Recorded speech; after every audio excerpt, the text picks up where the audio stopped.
প্রিয় শিক্ষার্থীবৃন্দ, সবাইকে অনেক অনেক শুভেচ্ছা। আশা করি সবাই ভালো আছো, সুস্থ আছো।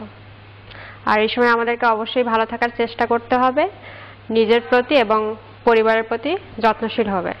সবাইকে আজকের ক্লাসে স্বাগতম। শিক্ষার্থী বন্ধুরা, আজকের ক্লাসে আমরা লাল সালে উপন্যাসের পাঠ বিশ্লেষণ করব। আজকের পর্ব 8। গত ক্লাসে আমরা জেনেছি যে যখন মহব্বতনগর গ্রাম বা ওই এলাকায় যখন বতর দিনে যখন ফসল কাটার সময় মানুষের হাতে টাকা পয়সা থাকে এবং মানুষের মন মেজাজ যখন ভালো থাকে, তখন ওই এলাকায় পীর দরবেশদের আনাগোনা শুরু হয়। তো আমরা জেনেছি যে মহব্বতনগর গ্রামের 3 গ্রাম পরে আওয়ালপুর নামের এক গ্রাম আছে। সেই গ্রামে একজন পীর আসে এবং সেই পীর এসে ওঠে ওই গ্রামের যে ইউনিয়ন বোর্ডের যে প্রেসিডেন্ট মতলুব খাঁর বাড়িতে। মতলুব খাঁ হলো তার পুরানো মুরিদ, তিনি সেখানেই আসেন এবং তিনি আসছেন ময়মনসিংহ জেলার কোনো এক অঞ্চল থেকে, সেখানেই তিনি বাস করেন। তারপরে আমরা আরো জেনেছি যে পীর সাহেবের অনেক খ্যাতি, অনেক অলৌকিক ক্ষমতা আছে। এমনকি তিনি মরা মানুষকেও জিন্দা করতে পারে, মানে মরা মানুষকেও জীবিত করতে পারে। এ সম্পর্কে আমরা জেনেছি। এরপরে আমরা আরো অনেক কথাই তার সম্পর্কে জেনেছি। এদিকে মহব্বতনগর গ্রামের যে মসজিদ, এই গ্রামের যে প্রভাবশালী মসজিদ মুরিদ, পীরের মুরিদ যে মসজিদ, তার কিন্তু সে শঙ্কিত হয়ে ওঠে। তার মনে হয় যে এতদিন ধরে সে যে সাম্রাজ্য গড়ে তুলেছিল, তিল তিল করে যে সাম্রাজ্য গড়ে তুলেছে, তা বুঝি এখন ভেঙে পড়বে। কারণ এর অনেক কারণও আছে। কারণ এমনিতে বতর সময়, এই ফসল কাটার সময় মানুষের অবসর নেই বললেই চলে। তারপরও যেটুকু অবসর তারা পায়, যেটুকু সময় তারা পায়, সেটুকু কিন্তু তারা পীর সাহেবের কাছে ব্যয় করতে থাকে। তার কাছে যায়, তার একটু পদে স্পর্শ করার জন্য, তার একটু পা ছোঁয়ার জন্য, সেই আশায় তারা তার কাছে যায় এবং সে যা কথা বলে খুব অবাক হয়ে শোনে। এবং মানে পীরের কারণে মসজিদের যে মাজারে লোকজনের আশা কিন্তু প্রায় থেমে যাচ্ছে। আর তাই মসজিদ সারাক্ষণ শুধু এই কথাই ভাবে যে আমার মানে তার এই মানুষের উপর খুব ক্রোধ, ঘৃণা সে ছটফট করতে থাকে। রাত যত গভীর হয় ততই তার মাথা আগুন হয়ে ওঠে। এটা আমরা আগের ক্লাসে জেনেছি। এমনকি সে ভাবে যে এই মাজারের যে রহস্য তা সবাইকে বলে দেবে এবং এটাই তাদের শাস্তি। সবাইকে বলে দিয়ে সেই এলাকা ছেড়ে চলে যাবে, এসব সে ভাবতে থাকে। এছাড়া আমরা আগের ক্লাসে আরো জেনেছি যে মসজিদ সেই পীরকে দেখার জন্য সে আওয়ালপুর গ্রামে যায় এবং সেখানে সে যে দেখে এত মানুষ যে সামনে যাওয়াই যায় না, এত ভিড়। তারপরেও সে ভিড় ঠেলে সামনে এগিয়ে যায় এবং এই ভিড়ের মধ্যে এমন অনেক লোক আছে যারা মসজিদকে চেনে, মানে অনেকেই আছে মহব্বতনগর গ্রামের, কিন্তু কেউ তাকে পাত্তাই দেয় না, দেখেও না দেখার ভান করে থাকে। কারণ সবার দৃষ্টি তখন পীরের দিকে।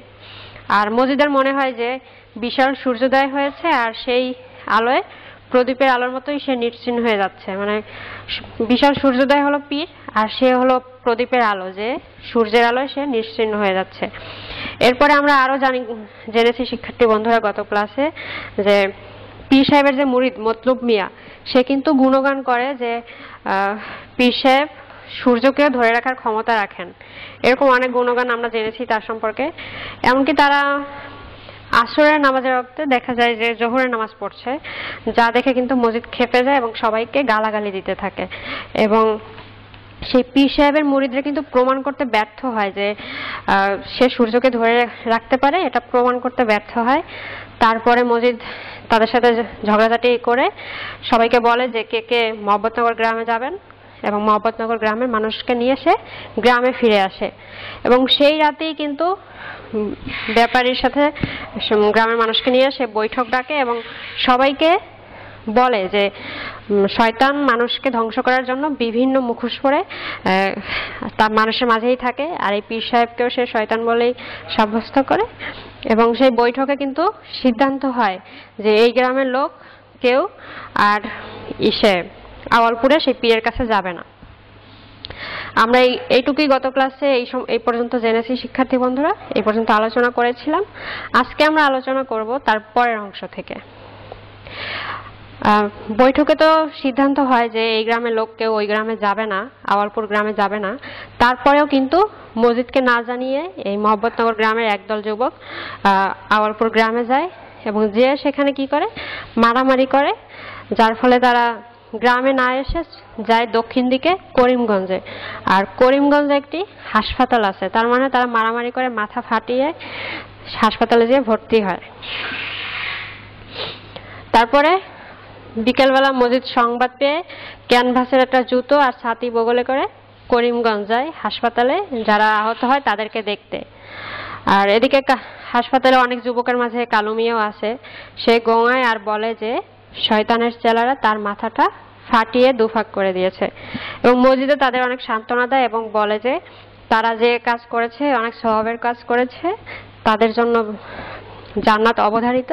সবাইকে অনেক কিছু বুঝিয়ে টুঝিয়ে সে চলে আসে এবং আসার আগে হাসপাতালের যে কম্পাউন্ডার তাকে ডাক্তার মনে করে বলে, পোলাগুলিরে একটু দেখবেন, ওরা বড় সওয়াবের কাম করছে, ওদের যত্ন নিলে আপনারও সওয়াব হইব। কম্পাউন্ডার প্রথমে একটু আশা করছিল যে হয়তো টাকা পয়সা পাবে, কিন্তু যখন সওয়াবের কথা বলে সে শুনে অন্যদিকে চলে যায়। এরপরে মসজিদ গ্রামে ফিরে এসে ওই যে যার মাথা ফাটিয়ে দিয়েছে কালো মিয়া তার বাপের সঙ্গে কথা বলে এবং বলে যে হাসপাতালের বড় ডাক্তারকে সে নিজেই বলে আসছে ওদের আদর যত্নের কোনো কমতি হবে না। আর ডাক্তারকে বলার কোনো প্রয়োজনই ছিল না, কারণ সে যে দেখে এমনিতেই অনেক সেই শাহী কাণ্ড কারখানা, ওষুধপত্র বা সেবা শুশ্রূষার শেষ নাই এবং সে এভাবে অনেক কিছুই বাড়িয়ে বলে। তারপরে আরো বলে যে ডাক্তার সাহেব তার মুরিদ, এবং এটা কিন্তু ডাহা মিথ্যা কথা। এবং মসজিদ ভাবে যে দুনিয়ায় বাঁচতে গেলে, দুনিয়ায় চলতে গেলে সময় অসময় মিথ্যা কথা না বললেই নয়। এটা মসজিদের ভাবনা, কিন্তু শিক্ষার্থী বন্ধুরা আমরা কিন্তু এটা ভাববো না। অবশ্যই আমরা কখনোই মিথ্যা কথা বলবো না, সবসময় চেষ্টা করব সত্য কথা বলতে। কিন্তু মসজিদের ভাবনা হলো এটা যে দুনিয়াটা বড় বিচিত্র জায়গা, সময় অসময় মিথ্যা কথা না বললেই নয়।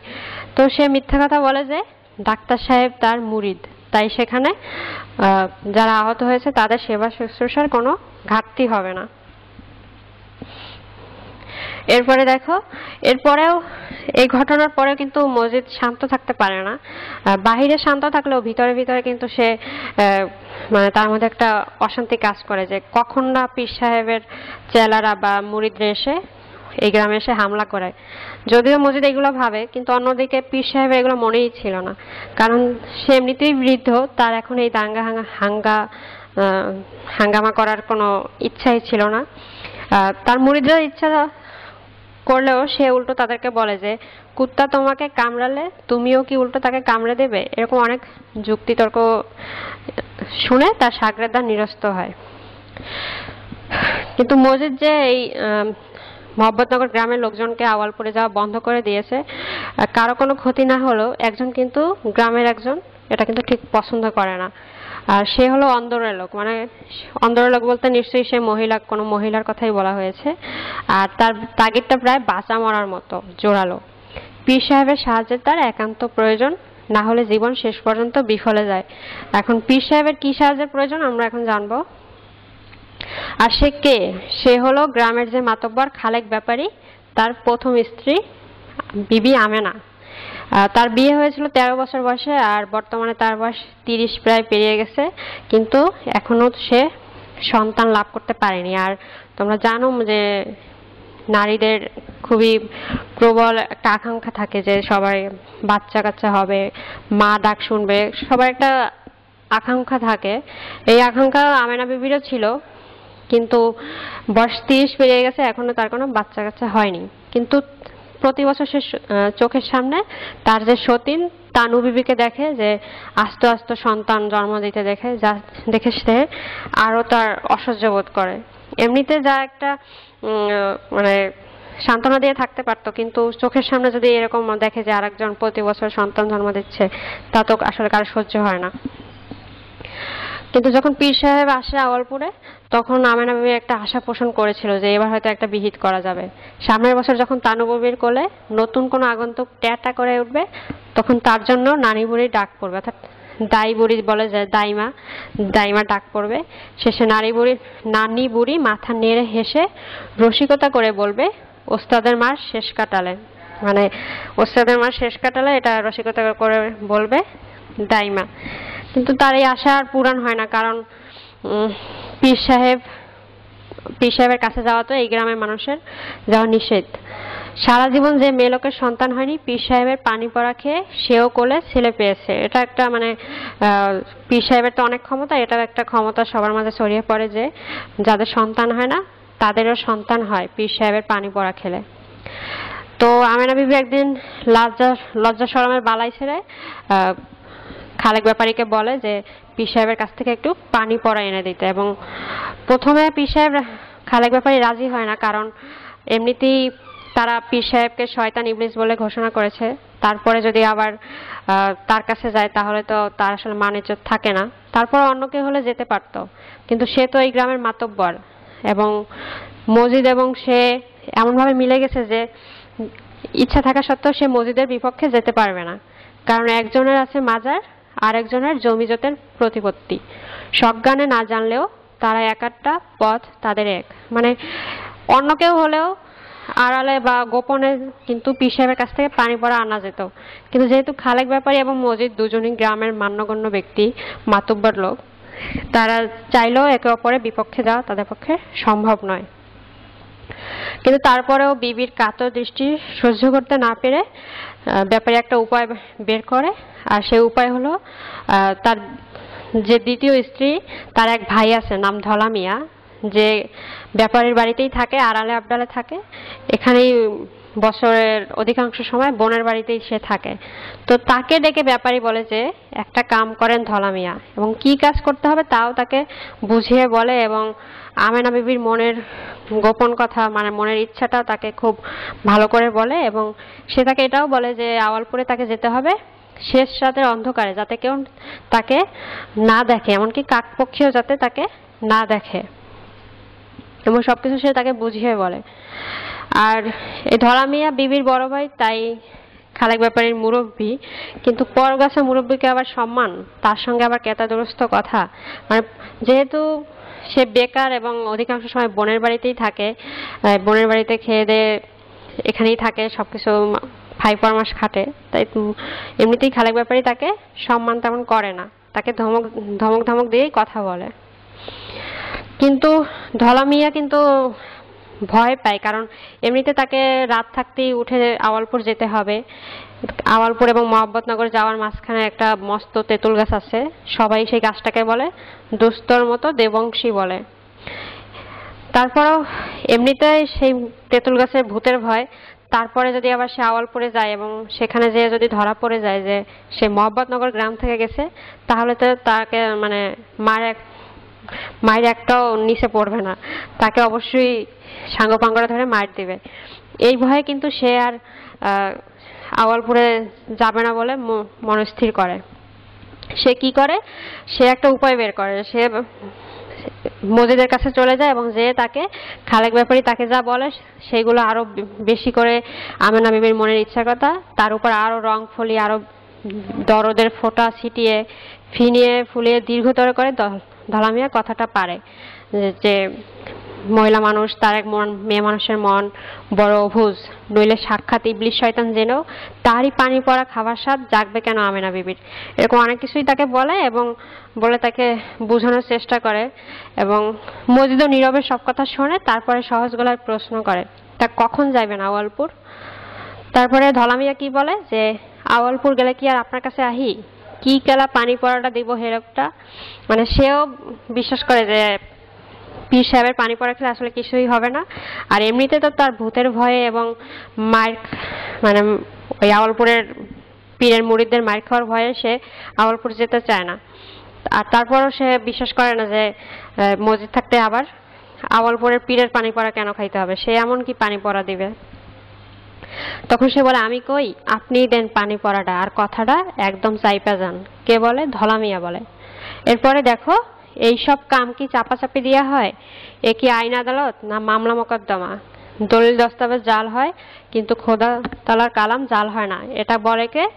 এই কথা বলে হলো মজিদ।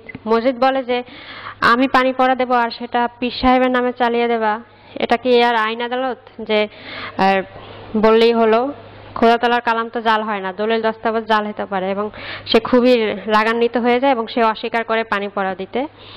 তারপরে ঢলা মিয়া তাকে বোঝানোর চেষ্টা করে এবং বলে যে আপনি থাকতে আবার কেন পীর সাহেবের পানি পড়া খেতে হবে, ব্যাপারটা তার কাছে ঘোড়া ডিঙিয়ে ঘাস খাবার মতোই মনে হয়। সে বোঝানোর চেষ্টা করে মজিদকে। তারপরে মজিদ কি করে, মজিদ খালেক ব্যাপারীর কাছে যায় এবং যে তাকে জিজ্ঞেস করে। প্রথমে তারা গরুর কথা, ছাগলের কথা, এইসব পারিবারিক ব্যাপার নিয়ে কথা বলা শুরু করে। তারপরে আস্তে আস্তে মজিদ খালেক ব্যাপারীকে জিজ্ঞেস করে যে হেই পীরের বাচ্চা পীর, শয়তানের খবর কি? এখনো ইমানদার মানুষের সর্বনাশ করতেছে না সটকাইছে? মানে সে তো এমনিতেই পীরের উপর ক্ষুব্ধ ছিল, রাগান্বিত ছিল। তারপরে আবার যখন শুনছে যে সে নিষেধ করা সত্ত্বেও আমেনা বিবি সেই পীরের পানি পড়া খেতে যাচ্ছে, তখন তো সে আরো ক্ষুব্ধ এবং রাগান্বিত হয় এবং যে খালেক ব্যাপারীকে জিজ্ঞেস করে যে সেই পীর এখনো আছে না সটকাইছে? তো খালেক ব্যাপারী তো বুঝতে পারে যে যেভাবেই হোক মজিদের কাছে কথাটা গেছে এবং সে মজিদ তখন খালেক ব্যাপারী কি বলবে, সে বলে যে আমি আপনাকে বলতে চেয়েছিলাম কিন্তু ভয়ের জন্য বলতে পারিনি। এমনিতেও সে তার অনেক জমি জমা আছে, প্রভাব প্রতিপত্তিশালী লোক, তারপরও সে মজিদকে ভয় পায় শুনে মজিদ একটু নরম হয় এবং তাকে বলে যে তাগো কথা শুনলে পুরুষ মানুষ আর পুরুষ থাকে না, মেয়ে মানুষের অধম হয়। তাগো কথা শুনলে কি দুনিয়া চলে? মানে তাগো কথা বলতে মানে নারীদের কথা বোঝানো হয়েছে। তোমাদের আগের ক্লাসগুলোতে বলেছিলাম যে এই গ্রামের মানুষ অশিক্ষিত, তারপরে আবার মেয়েদেরকে মানুষই মনে করে না। তারা মনে করে যে পুরুষ যা বলবে পুরুষের কথা মতোই নারীরা চলবে, নারীরা কোনো মানুষই না, তাদের কথার কোনো দামই নাই। তো মজিদও এই কথাটাই বলে যে তাগো কথা শুনলে কি দুনিয়া চলে। তারপর ব্যাপারীও লজ্জা পায় এবং বলে আপনি ঠিক কথাই বলছেন, এবং সেও স্বীকার করে যে তার ভুল হয়েছে। এরপরে মজিদ কি বলে, তানারে কন পেটে যে বেরিয়ে পড়ছে হে বেরি না খোলন পর্যন্ত পোলা পাইনের আশা নাই।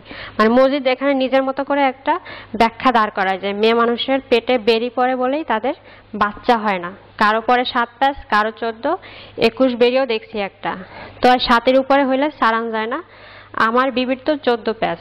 তো মজিদ বলে তার যে বিবি রহিমা তার হলো 14 প্যাঁচ, 14 প্যাঁচ আছে, যার কারণে তার বাচ্চা হয় না। তারপরে ব্যাপারী তাকে বলে যে পেটে যে বেরিয়ে পড়েছে তা কি ছাড়ানো যায় না? তখন কিন্তু মজিদ বলে হ্যাঁ অবশ্যই ছাড়ানো যায়। তাকে কি করতে হবে সেটাও বলে দেয়।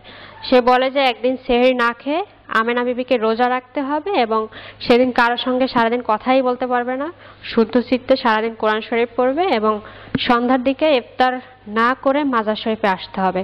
তারপর আমেনা বিবিকে মাজারের চারপাশে 7 বার ঘুরতে হবে। এগুলোই সে বলে এবং 7 বার ঘোরার পরে তারপরে বোঝা যাবে যে আসলে তার কত প্যাঁচ, এইসব বলে। এবং তারপরে তারা আবার ওদিকে গরু ছাগলের কথা পারে। তারপরে এক সময় মজিদ নামাজের সময় হয়েছে ভেবে খালেক ব্যাপারী বাড়ি থেকে চলে আসে। আসার সময় পথে তার মোল্লা শেখের বাড়ির কাছে একটা মূর্তি নজরে পড়ে, আর সে হলো সেই মূর্তিকার হাসুনির মার। তো সে হাসুনি মা দেখে যে হাসুনি মা কান্না করছে, সে তাকে জিজ্ঞেস করে কি হয়েছে বিটি? তখন হাসুনি মা বলে যে তার মা মারা গেছে। তার মার কথা তোমাদের নিশ্চয়ই মনে আছে যে হাসুনির মায়ের বাবা মা অল টাইম সবসময় ঝগড়াঝাটি করতো, মারামারি করতো এবং সে তাই নিয়ে বিচারও হয় গ্রামে। এবং তার বাবা এলাকা ছেড়ে চলে যায়, নিরুদ্দেশ হয়ে যায়। তারপরে কে জানাজা পড়বে তাও জিজ্ঞেস করে মজিদ, তখন বলে মোল্লা শেখে জানাজা পড়বো। এগুলো একটু মনে রাখবে, কারণ তোমাদের যে জ্ঞানমূলক প্রশ্ন আছে সেখানে কিন্তু এগুলো আসতে পারে। তারপরে মজিদ আবার তাকে জিজ্ঞেস করে যে মরার আগে তার মা মাপ চাইছিল নি? মাপ চাইতে হবে, কারণ জীবনে তো অনেক পাপ করছে, মরার আগে অবশ্যই মাপ চাইতে হবে। তারপরে মজিদের খারাপ লাগে যে একজন মানুষ মারা গেছে। তারপরে আবার হাসুনির বাবার কথাও তার মনে পড়ে যে তার জন্য লোকটা এলাকা ছেড়ে চলে গেছিল। তারপরেও সে ভাবে যে এর জন্য লোকটা নিজেই দায়ী, কারণ সে মজিদের কথাকে অবহেলা করছে এবং অবহেলা করলে কেউ যদি তাকে অবহেলা করে সে তাকে সহজে মাফ করতে পারে না। তারপরে সে দ্রুত হেঁটে নামাজ পড়ার জন্য চলে যায়। শিক্ষার্থী বন্ধুরা, শিক্ষার্থী বন্ধুরা, আজকে এই পর্যন্তই। পরের ক্লাসে আমরা এর পরে যে অংশটুকু আছে ওই সম্পর্কে আলোচনা করব। আর তোমরা কিছু গুরুত্বপূর্ণ বাক্য আমি লাল ইসে ইন্ডিকেট করে দিয়েছি, ওইগুলো একটু অবশ্যই ভালো করে পড়বে। আর ক্লাসটি যদি মনোযোগ দিয়ে পড়ো, জ্ঞানমূলক এবং অনুধাবনমূলক প্রশ্নগুলো কিন্তু তোমরা খুব সহজেই পারবে এবং তোমরা নিজেরাই প্রশ্ন করে উত্তরগুলো আমাকে পাঠাবে। আমি প্রশ্নগুলো কিন্তু লাল কালারে মার্ক করে দিয়েছি। সবাই ভালো থেকো, সুস্থ থেকো, আর ক্লাসটি অবশ্যই মনোযোগ দিয়ে করবে। আল্লাহ হাফেজ।